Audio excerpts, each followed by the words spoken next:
Let's go back to policy 3301. This is again our drug and equipment list.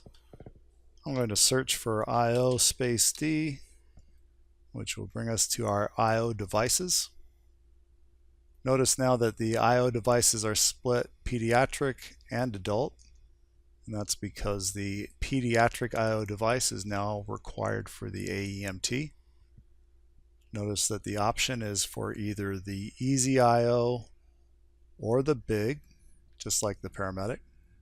However, with the AEMT and the big, it's only the pediatric device. And with the easy IO, it's the device and needles that could be used on a pediatric patient only.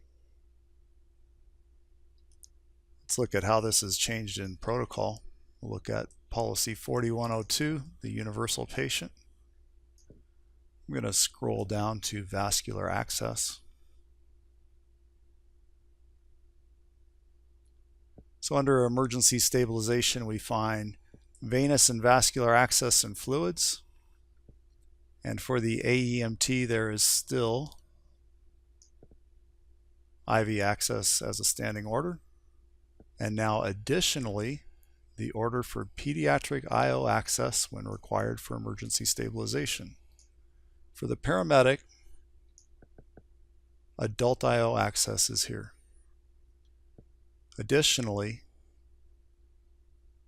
the AEMT may give IO fluids,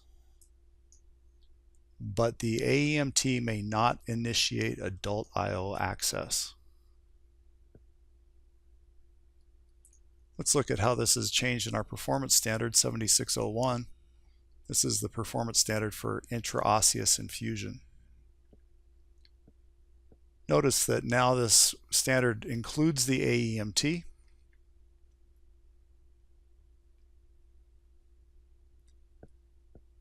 Splits the AEMT here, allowing only pediatric sites,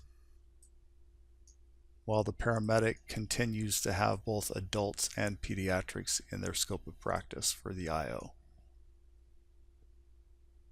You'll find that is consistent throughout the performance standard in how it applies to the AEMT, with only the pink or blue needle sets for the easy IO and only the red device for the big, while the paramedic continues to have all options for pediatric and adult IO access.